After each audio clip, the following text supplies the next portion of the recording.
Bueno, bienvenidos a este nuevo episodio de Gambetta Talks. El día de hoy tenemos a un invitado bastante especial, un preparador de porteros venezolano, Jesús Rodríguez. ¿Cómo estás, Jesús? Un placer tenerte el día de hoy con nosotros. Hola Majo, ¿cómo estás? Chévere, chévere. ¿Qué tal? ¿Qué Igual para tal? mí es un placer estar aquí compartiendo con ustedes. Muchas gracias a ti por el tiempo y por la disposición. Bueno, para dar inicio, No, seguro. para los que nos están viendo, pues es importante destacar que Jesús ha tenido un recorrido bastante largo y no solo aquí en Venezuela a nivel de fútbol, él ha estado en el Líbano, ha estado también acá en Venezuela haciendo carrera. Y bueno, Jesús, nos gustaría que nos comentaras un poco al respecto, cómo fue esa experiencia trabajando en el 2016 en el Líbano, cómo ha sido tu experiencia acá en Venezuela, un poco sobre tu currículum, tus aprendizajes con estas vivencias que has tenido dentro del mundo del fútbol. Ok, fíjate. Por ejemplo, la vivencia en el Líbano fue muy enriquecedora. De verdad, a nivel cultural fue algo impresionante porque es otra cultura totalmente distinta a la de nosotros, donde aprendí muchísimas cosas. El fútbol se vive totalmente distinto al que se vive aquí en Venezuela. Eso me ayudó a abrir un poco la mente y a ver de otra manera el fútbol para, para mi crecimiento personal. De verdad que yo estaré siempre agradecido en ese aspecto, sobre todo con Enrique García, Quique, que es el entrenador actual del Aragua Fútbol Club, que fue el que me comentó para que estaba esa posibilidad para irnos y bueno, decidí que sí, me fui con él. Luego yo he estado acá, bueno, te estaba comentando de que aquí en Venezuela sí he trabajado con todas las categorías, desde niños pequeños de colegio hasta el profesional en primera división. Y en la selección he trabajado con las categorías sub 17 y sub 20. Actualmente ahorita estoy con la sub 20 y acabo de terminar ahorita el torneo de normalización del profesional, acaba de finalizar nuestro transitar por ese torneo actualmente. Cuéntanos un poco sobre esta diferencia que lograste ver en el fútbol del Líbano y el fútbol de acá de Venezuela. ¿Cómo fue esa diferencia en cuanto al entrenamiento? ¿Cómo lograste adaptar tu metodología de entrenamiento bueno, a un fútbol en el que nunca habías trabajado antes y que era una experiencia totalmente nueva para ti? Sí, así como tú dices, tuve que adaptar muchas cosas porque este, en el Líbano, en el equipo que nosotros estábamos, el 95% de los jugadores eran musulmanes, donde ellos por religión hacen el Ramadán y eso nosotros teníamos que adaptar todos los entrenamientos en función de buscar la hora más óptima para que ellos pudieran entrenar, ya que ellos pasan en ayunas desde que sale el sol hasta que se oculta. Entonces, lo difícil que es para un jugador del profesional y de ese alto nivel de competencia, que tenga un trabajo de muchas exigencias sin ningún tipo de ingesta calórica. Entonces, ahí tuvimos que adaptarnos un poco a eso y lo que hicimos fue que durante, por ejemplo, en ese periodo, durante ese periodo del Ramadán, bajábamos las cargas, trabajábamos casi llegando a la última hora del día para que ellos pudieran estar en el entrenamiento sin tanto calor, sin tanto sol, por ejemplo, que eso los desgastaba mucho. Trabajábamos mucho lo que es la parte táctica y ese fue el tipo de cosas que pudimos adaptar en ese momento. Luego, en general, sí mantuve mi metodología porque al final es en lo que yo creo, es en lo que me ha dado resultados hasta el día de hoy. Siempre abierto a ir agregando cosas nuevas, a lo mejor tendencias que ya no utilizaré y tendencias nuevas que incorporaré, pero en líneas generales siempre es la misma metodología de trabajo.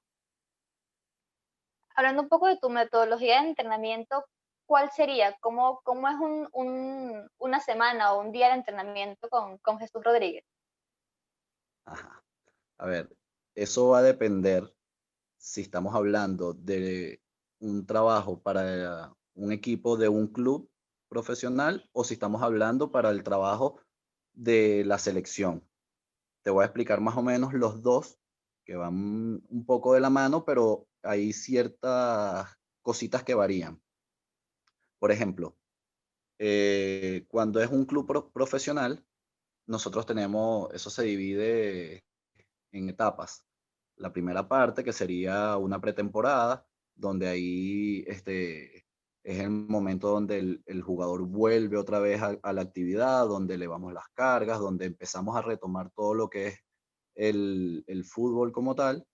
Y ahí empezamos con muchos trabajos físicos, otra vez con tecnificación. Ahí hay tiempo para trabajar ese tipo de aspectos, todos los aspectos a mejorar del portero, donde, por ejemplo, si tengo 4 arqueros, cada uno tiene una característica distinta, donde cada uno tiene necesidades distintas.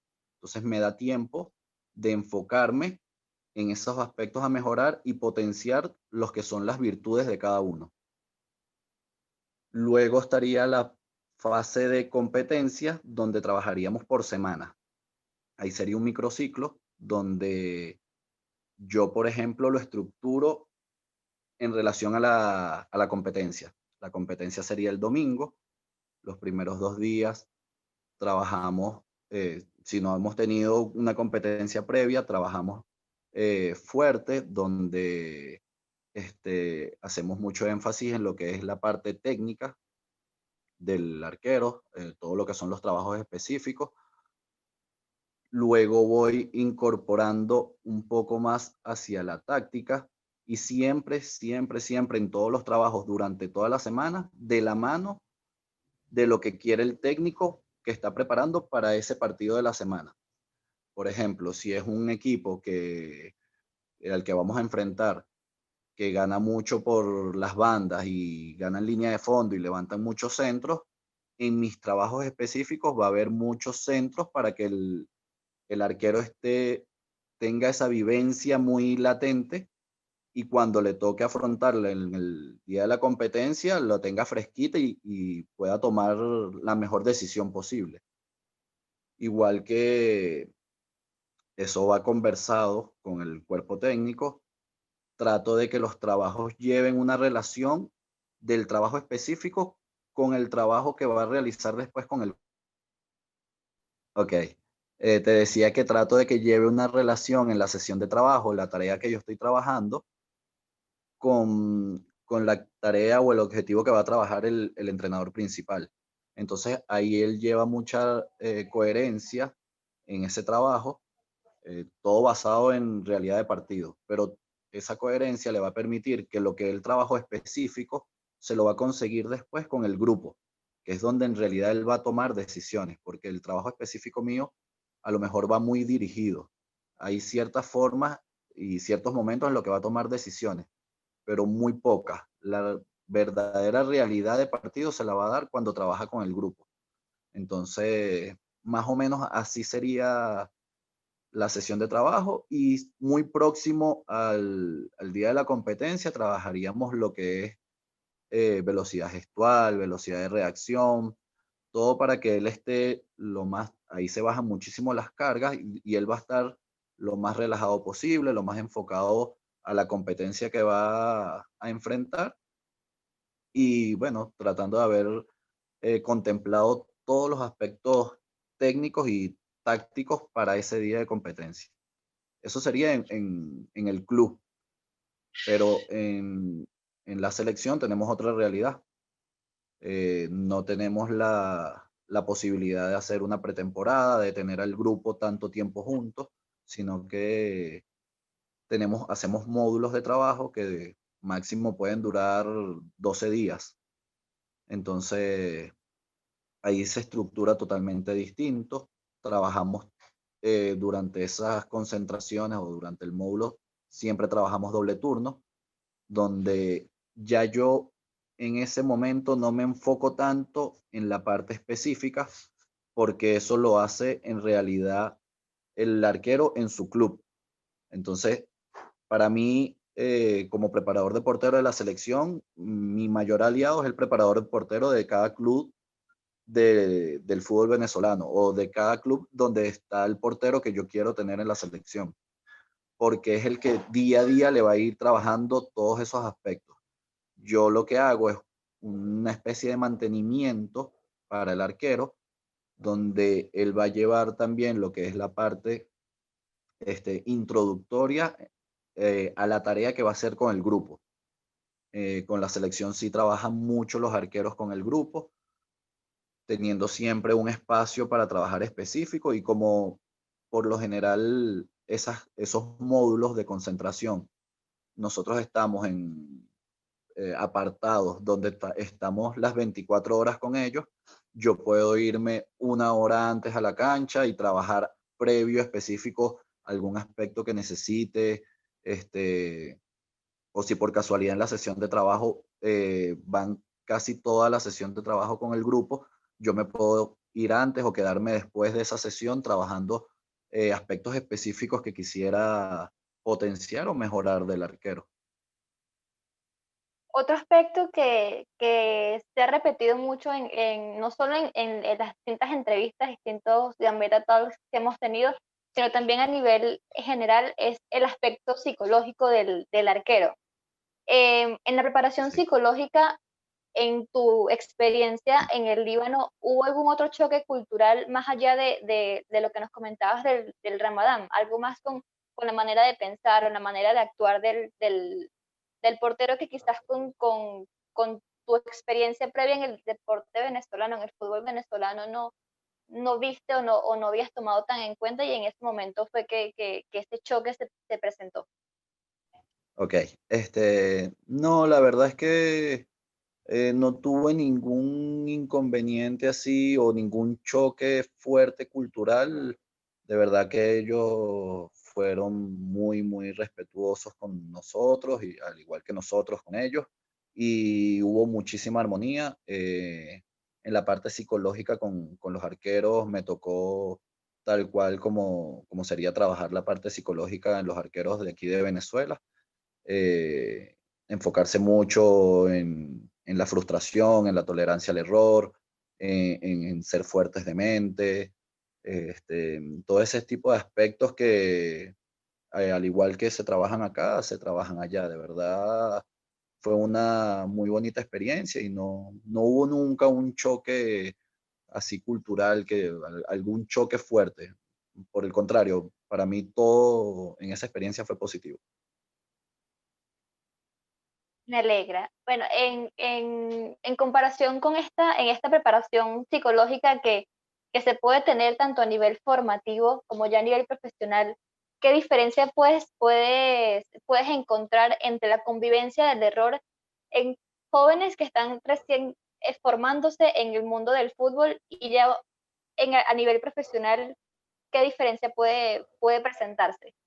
Y cómo la maneja el preparador de porteros?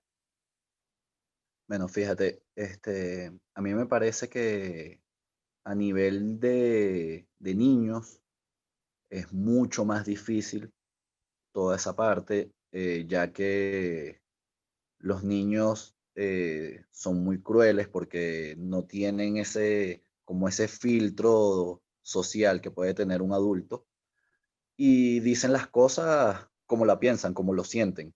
Entonces, pueden llegar a afectar mucho más psicológicamente los niños que un adulto. Entonces, ahí lo que hay es que poder entender mucho al portero, saber conocer al niño, o sea, conocer a cada arquero, porque no todas las personas son iguales y no todos los arqueros, aunque yo tenga tres arqueros en la misma categoría, no los puedo trabajar a los tres por igual y menos psicológicamente. A lo mejor hay niños o adultos a los cuales le pegas un grito y reaccionan, como hay otros que si le pegas un grito se paralizan y no reaccionan. Entonces uno tiene que aprender primero a conocer, bueno, te estaba comentando que este, ese manejarlo individualmente a cada arquero es muy importante.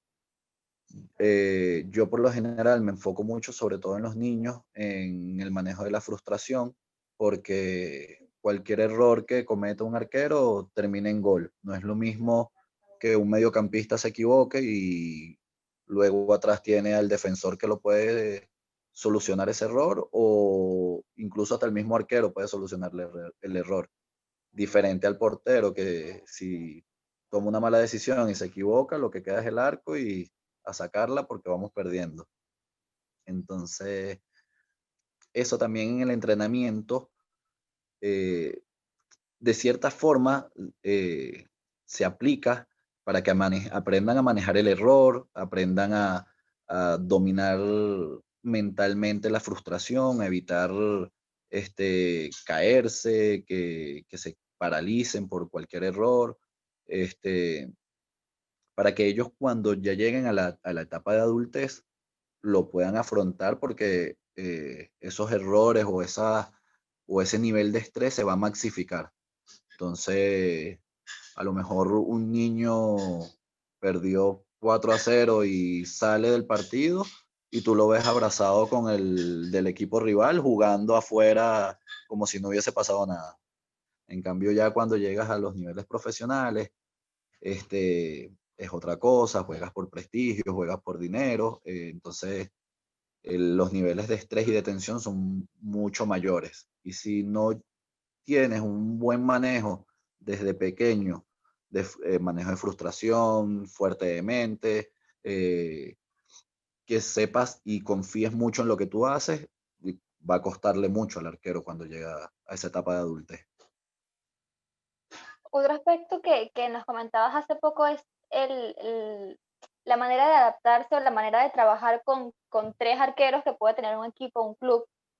¿Cómo es, cómo se maneja la rivalidad posible que pueden tener estos tres arqueros entre el primer portero y el segundo, o el primero y el tercero, estas posibilidades de darle oportunidades a otros? ¿Cómo las manejas? ¿Cómo sabes cuándo darle la oportunidad a uno o cuándo al otro sentarlo y decir, este no es tu día, este no es tu partido? ¿Cómo manejas esta posible rivalidad? Fíjate, por lo general, ellos, eh, ellos mismos van marcando en los entrenamientos quién es el primero, quién es el segundo y quién es el tercero. Más allá de que uno es el que toma la decisión, más allá de que al final yo soy el que le digo al entrenador principal, mira, me parece que el que está en mejor momento para jugar es fulano, o fulano no está bien en este momento y está mejor este otro jugador. Más allá de eso, ellos te van marcando todo ese camino. Gracias a Dios, la rivalidad entre los arqueros que me ha tocado siempre ha sido muy sana. Sí. Nunca ha habido una mala intención entre los 3 o 4 arqueros que me ha tocado entrenar. Por el contrario, siempre se han apoyado, trato de que ellos se manejen lo más unidos posible, ya que el día que les toque, sea quien sea el nombre, entrar, prácticamente va a estar solo ahí atrás en el arco. Entonces, nadie lo va a entender más que su compañero. Y me ha funcionado ya que a nivel de trabajo no hay una discriminación, por así decirlo, de que el uno va a trabajar más cantidad de tiempo o el uno va a hacer este trabajo y no va a hacer este otro trabajo. Ok, te comentaba que, por ejemplo, el tercer arquero nunca le voy a decir, no, tú no vas a hacer esta parte porque tú eres el tercer arquero. Eso nunca va a pasar. Por el contrario, yo más bien, mientras en teoría el tercer arquero debería ser el que más aspectos a mejorar tiene. Entonces, mientras yo haga que ese tercer arquero mejore, esa competencia directa va a hacer que el segundo arquero tenga que mejorar. porque si no, se queda. Y esa competencia indirecta va a hacer que el primer arquero también apriete y mejore, porque si no, lo pasa el segundo. Entonces, al final, mientras uno les dé mayor trabajo, sin importar el lugar que esté ocupando en ese momento, me parece que es mejor. Además de que uno no sabe, a lo mejor el primer arquero puede que tenga alguna lesión y yo necesito que mi segundo arquero y mi tercer arquero estén en su mejor nivel posible. Claro. Eh, Hay una creencia que se repite mucho, creo que sobre todo en este mundo de los arqueros, y es el tema de la estatura, el tema de la altura. Siempre se Sí. piensa o se considera que un portero, mientras más alto sea, pues más efectivo va a ser, más le va a poder llegar al balón en las esquinas, más cubierta va a tener la zona de la portería. Luego hay porteros como el ejemplo perfecto, creo que es Wilker Fariñez, un portero que no es de una estatura muy alta, y a su vez pues también hace un trabajo muy notable, muy bueno. ¿Y cómo consideras o cómo ves esta importancia de la altura? ¿Consideras que es algo realmente muy importante o que es un aspecto como muchos otros que pueden tener unos, otros no, pero de igual manera no condiciona el posible éxito que pueda tener un portero? Mira, de verdad, yo pienso que no condiciona, sí es una gran ventaja, eh, pero eso va a variar según lo que es la estructura mundial. Por ejemplo, en Europa se utiliza mucho el arquero muy alto, de mucha estatura, porque es el biotipo europeo. Allá es fácil conseguir esos niveles de altura para un jugador.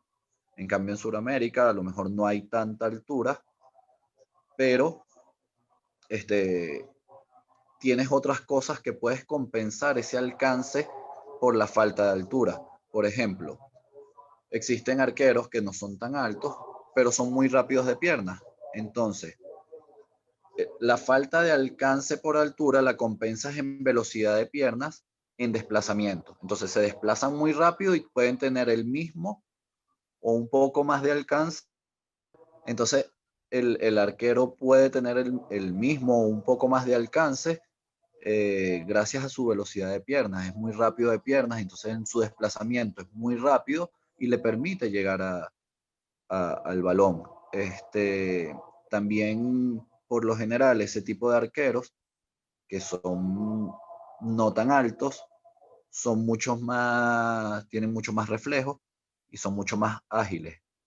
¿Por qué? Porque al ser más pequeños, eh, su sistema nervioso, el impulso, tiene que viajar en un recorrido más corto. Entonces, la velocidad de respuesta que hay del cerebro que manda el impulso al músculo que tiene que ejecutar la acción es mucho más rápida. Entonces, por eso tú ves que esos arqueros que son un poco más bajos, le, Bueno, Jesús, entonces nos comentabas un poco sobre esta distinción quizás que puede haber entre la altura de los porteros. Nos comentabas que habían aspectos que también podían ser más relevantes, o quizás se complementan, pero que la altura no es algo que condicione o que sea algo primordial. ¿Cuál sería uno de estos aspectos, más allá de quizás la rapidez de piernas, otro aspecto que tú consideres que puede ser también muy importante y que pudiese quizás sopesar la falta de estatura, una muy alta estatura en el portero? fíjate, lo que sería la velocidad de reacción, como te estaba comentando, por lo general tú ves que esos arqueros que no son tan altos son los que le dicen, no, eso es un gato, porque tiene mucho reflejo, mucha velocidad de reacción, mucha velocidad gestual. Entonces, otro aspecto a favor es que desarrolla una mejor ubicación. Por tener la necesidad de compensar el alcance, desarrolla un poco más lo que sería la ubicación en el arco. A ver, no es que el arquero que sea alto va a tener una mala ubicación en el arco, pero él sabe, o sea, el arquero que tiene un poco más de alcance natural por su estatura, sabe que parado en X sitio le alcanza o le es suficiente para poder atacar cierto tipo de balones. En cambio, el arquero que tiene menor estatura sabe que a lo mejor tiene que dar un paso más adelante para que el ángulo sea menor o desplazar antes de la situación.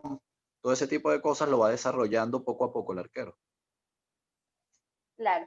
Bueno, ya para ir cerrando, me gustaría que a todas las personas que nos están viendo, les dieras quizás un consejo, qué recomendaciones les pudieses dar a esos chicos o a esas chicas que se quisieran dedicar a la preparación de porteros o preparación de arqueros, qué recomendaciones, qué tips, qué, sí, pues, qué consejo les podrías dar para que pudiesen llegar a donde tú estás, a las metas que has logrado, hacer su propio camino, sus propias metas, lograr sus propios triunfos, por así decirlo. A ver, yo les recomendaría que se preparen lo mejor posible, eh, traten de absorber todo lo que puedan de cualquier persona. No necesariamente tiene que ser un preparador de arquero para que tú puedas absorber algo de conocimiento que puedas aplicar para tu profesión en específico. Yo me nutro mucho de otros entrenadores, aunque no sean preparadores de arqueros, porque al final es un juego en conjunto donde el portero necesita interactuar con sus compañeros. Entonces, esa parte de enlazar entre el arquero y el jugador de campo es muy importante. Entonces, siempre es bueno escuchar a lo que es el entrenador en general y escuchar mucho a compañeros de entrenadores de porteros. Otra cosa que a mí me ha funcionado hasta el día de hoy es que veo muchas acciones y cada vez que veo fútbol pienso cómo puedo atacar yo esa situación. Cada vez que yo veo un partido y hay un gol, yo me imagino cuál sería un entrenamiento que yo pudiera hacer para que el arquero evitara ese gol. Entonces yo cada vez que estoy viendo un partido me voy imaginando situaciones que puedo aplicar para mi entrenamiento o para potenciar a los arqueros con los que estoy trabajando en ese momento. En sí, o sea, eso sería lo que yo les recomendaría a todo el que se quiera este, iniciar o hacer carrera o hacer vida en esta bonita profesión, porque de verdad que esta parte de la, de la profesión, esta parte del fútbol es muy linda y es algo que si lo vives, le tienes pasión, lo vas a disfrutar por el resto de tu vida.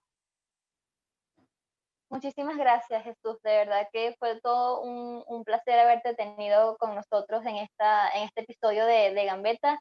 Desde acá te deseamos pues muchísimos éxitos, te deseamos todo lo mejor en lo que viene, en lo que sigue de tu carrera. Esperamos también volver a tenerte por acá pronto, poder volver a conversar contigo, actualizar tus logros, tus metas cumplidas y pues te deseamos todo lo mejor. Una vez más, muchísimas gracias por tu valioso tiempo. No, gracias a ustedes, Majo, de verdad para mí fue un placer y cuando quieran, yo gustosamente, si el internet no los permite, estoy dispuesto a que hablemos de fútbol cuando quieran y como quieran. Muchísimas gracias, Jesús. Chao, gracias.